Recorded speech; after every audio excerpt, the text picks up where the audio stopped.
Ladies and gentlemen, please welcome the U.S. Green Building Council's CEO and founding chairman, Rick Fedrizzi.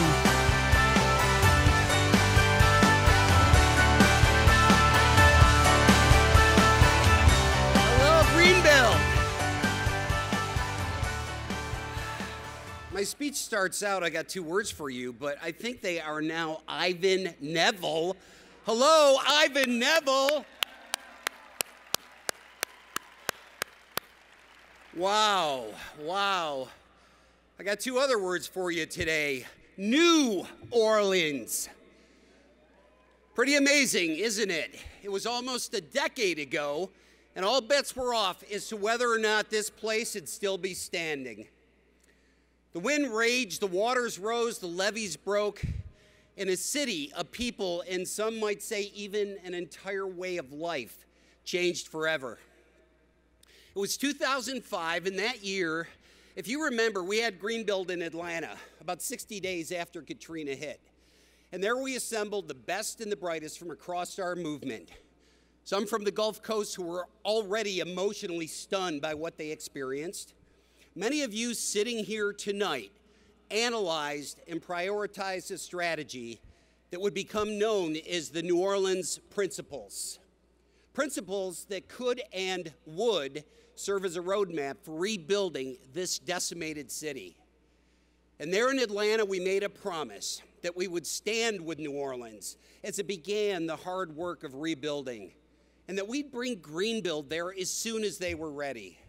We'd bring our $30 million in economic impact, our appreciation for history and architectural heritage, and our knowledge, energy, and passion.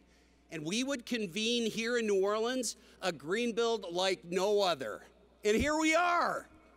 Yes.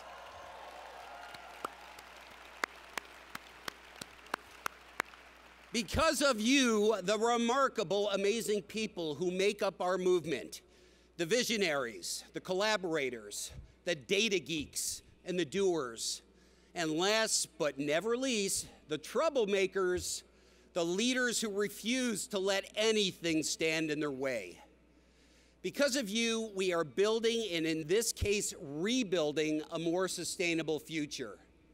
And if you want to know what that future looks like, you don't really have to go much further than right here in the lower 9th Ward, where Make It Right's Tom Darden III, Brad Pitt, and Bill McDonough showed us how to do it right, with 100 LEED Platinum certified homes and counting, and a community reborn. Yes. Also here in New Orleans, dedicated professionals from USGBC, the Clinton Climate Initiative, Global Green, and the U.S. Department of Energy worked hand in hand with a recovery school district to give their leadership and staff the personnel and technical support needed and help them achieve a goal of LEED Silver certification for every single school in this city. USGBC's very own Anissa Baldwin-Metzger lived here for 2 years and worked with district offices, resulting in 7 certified schools already and 27 additional currently pursuing certification. Thank you all for helping us get to this amazing place today.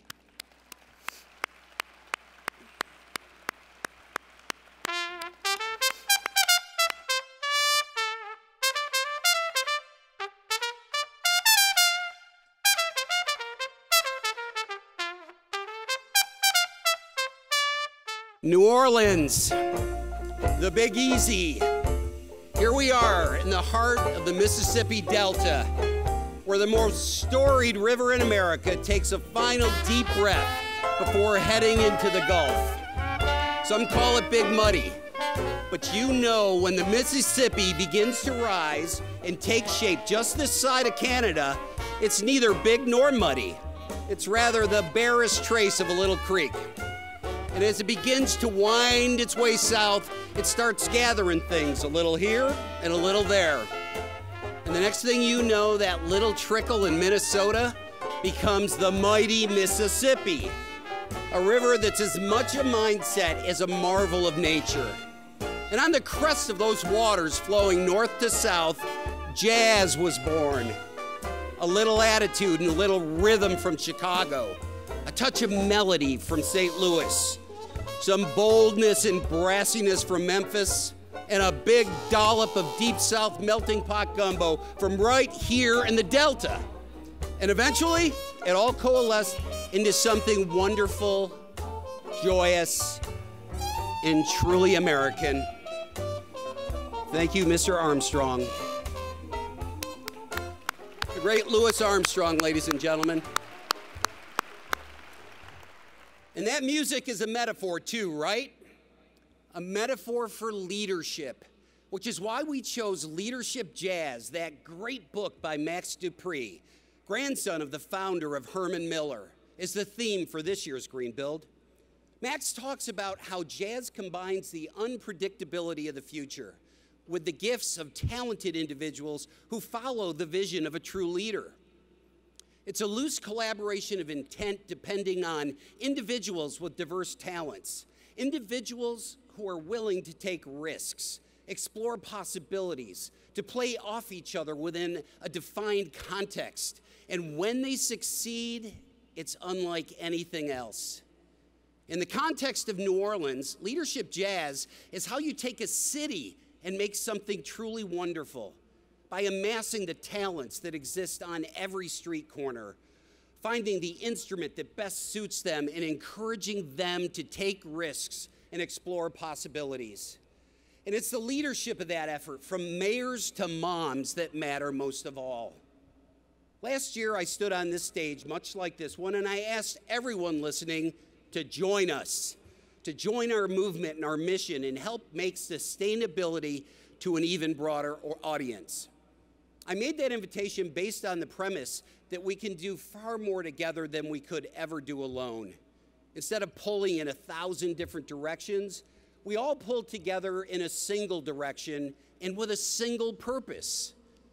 When we move all those little pup tents of ego and enterprise into one big tent of common purpose, we really can change the world. In fact, it's the only way we can solve the huge issues in front of us: climate change, resilience, human health, things that we thought only were possible with a top-down fix. Well, guess what? Our amazing collaborative effort is finally speaking with one voice so loudly that we're shaking the foundation of conventional wisdom, and now more than ever, delivering it from the bottom up. Our biggest signal that we're no longer waiting for that top-down pipe dream to occur happened just a couple of weeks ago when millions of people from 166 countries rallied in support of climate change policy. In New York, absolutely. And finally, in New York, more than 400,000 let loose with an unmistakable roar that shook the foundations of every political campaign, corporate board, and environmental NGO. The individual voices expressed at the rallies in New York, Delhi, London, and Amsterdam, and other cities were passionate. And the signs they were carrying, they were strong in tone, a little bit wacky, and some were actually wrong. But what was heard around the world was one voice, one clear message that we can no longer wait and that we have to act now. At this time, when the world actually seems to be having a nervous breakdown of its own, when in the face of terrorism, inequality, Ebola, and global instability, fatalism and pessimism seem to be the currencies of the day, we, our movement, spoke up with a single voice of determination and optimism, so powerfully resonant that finally, and maybe only for a few moments, the world really stopped to listen. And they heard from mayors who are working to expand public transportation and working with pipeline companies to move people off dirty fuel oil and onto cleaner natural gas. They heard from governors who are actually introducing cap and trade at the state level and opening green banks to get it done. And those signs at the climate march that I mentioned earlier, the ones that I said were wrong, well, those were the ones that wanted to ban capitalism altogether at a time when we need the innovation and resources of business and industry more than ever. When Charles Darwin wrote his world-changing book on the origin of species, he provided a simple, mind-bending explanation for the astounding complexity of life on Earth. Nature selects and reproduces the traits best suited for a species' survival. Some adapt to their surroundings and thrive, others fail to adapt and die. Adaptation isn't a conscious process, of course. Fish don't decide to grow legs or lungs, and chimps don't decide to grow bigger brains. Natural selection is the result of many forces, from climatic and environmental changes to hungry predators to random genetic mutations that every now and again luckily result in an evolutionary leg up for the next generation. Survival of the fittest has long been applied to the world of business, but few people fully appreciate the incredible implications of this idea in today's rapidly changing economic ecosystem. Our next speaker, Paul Hawken, told us this would happen more than 20 years ago. Businesses would choose to adapt a new economic environment shaped by climate change and more than a century of industrial pollution. That increased energy costs would force business to become radically efficient. That resource scarcity and rising commodity prices would force companies to reduce waste and alter their supply chains. And all because of the dawning recognition that environmental degradation would become a measurable drag on corporate profits and economic growth. And that public opinion and consumer preferences would force industry to develop greener, safer, more cost-effective products. In this new economic ecosystem, survival of the fittest means survival of the greenest. Our genetic code of business is undergoing a dramatic evolution from a single strand of profit to the double helix of profit and planet. Now, there's no question that our evolution to a sustainable economy is underway.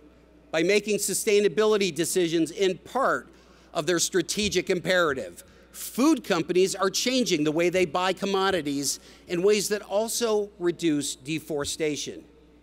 The big banks beginning to invest big dollars in renewable energy and health-related resources and funding that investment through green bonds. In the chemical industry, yes, those very same folks that we were crossing swords with just a year ago have been welcomed to our table. And in the spirit of open collaboration, both organizations understand that we can leverage each other's strengths and expertise to drive innovation and growth without ever losing sight of how all humans are impacted by our work. Thank you. Our green building movement, ladies and gentlemen, has been a grassroots movement from the beginning and pure jazz from the inside out. It was founded on the promise of a rating system built by diverse talents who raised their hands as volunteers and went to work creating LEAD. It gathered steam at the first Greenbuild in Austin, a leadership jazz fest if I ever saw one. And it's been carefully nurtured in every chapter and influenced by every one of our 200,000 plus LEAD professionals. Just like this big river behind us, we continue to gather strength, depth, and richness with every mile we travel. And we've learned a lot on this journey. We've learned we need new, creative, transformative tools like the LEED Dynamic Plaque, which is an absolute existing building game changer. Think of it as a Fitbit for a building that measures real-time performance in energy, water, waste, transportation, and human experience. With now thousands of orders for these from all over the world, the dynamic plaque is clearly that missing piece that the market has been waiting for. We also learned that aggregating data and reporting tools like GRESB, which tracks sustainability metrics across entire real estate portfolios, and GBIG, which simplifies rich and often complex data on the building level, are market accelerants of the first order. We've learned that where our kids learn really does matter, as much as what we teach them. So we know that we've created a whole new kind of modern jazz at the Center for Green Schools and its ever-expanding global work. And we've learned that our buildings and communities are the nexus for everything we want and need to do to improve human health. And we learned that through our buildings, we can speak for those who often don't have a voice. So it gives me tremendous pleasure to announce today that after several years of hard work, we have added 3 new credits on social equity to the LEED Pilot Credit Library.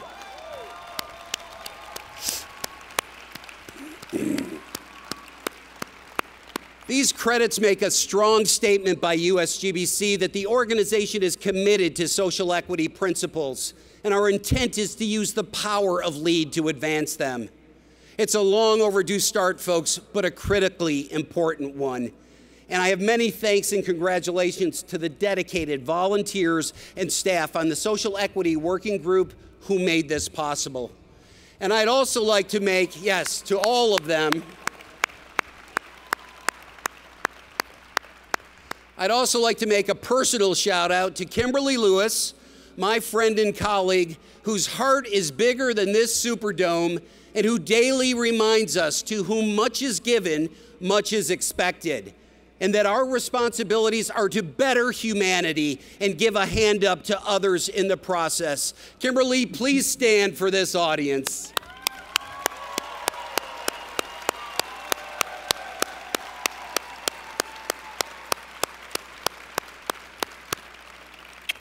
She is really that awesome. Our green building movement is a wellspring that feeds this larger movement because the better our buildings perform, the more they're the first best defense against climate change. As their improved energy efficiency reduces carbon emissions, we are making progress. As we reduce whole building energy use and the embodied energy in every building product, we are making progress. As we reconfigure how we interface with a smart grid that's becoming more and more electron agnostic about its fuel sources, we are making progress. Here at the 21-year mark, it's clear that we've hit our stride and found our voice, and we're making sure that every corridor of power is repeatedly exposed to our vision of what's possible. That's what we need now more than ever, folks. Hands-on, face-to-face contact with people all over the world. And not just from the political left that I know most of you and I are all comfortable with, but the people representing the width, breadth, and depth of the full political spectrum. Through repeated exposure, they're going to find something that resonates. They're going to see LEED in other like-minded, authentic rating systems like Peer and Well, Living Building Challenge, and a host of intelligent and connected building rating systems from around the globe, all working from a place of agreement instead of armed camps of division.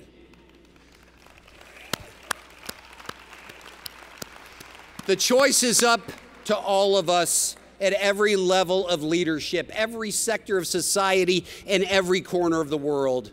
So let's use this time, let's use this place, and let's use the force of our movement to choose active engagement, not passive-aggressive paralysis.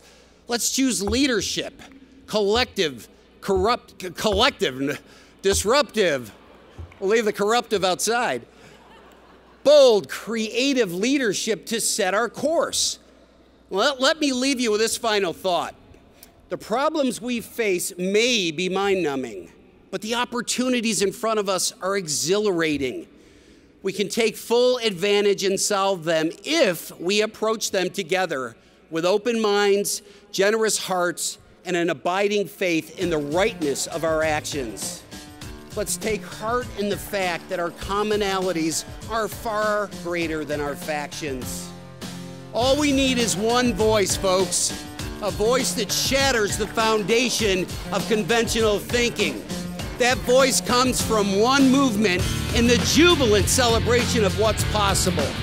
We've only got one chance to get it right, so for the sake of our future, folks, let's get it right. Thank you.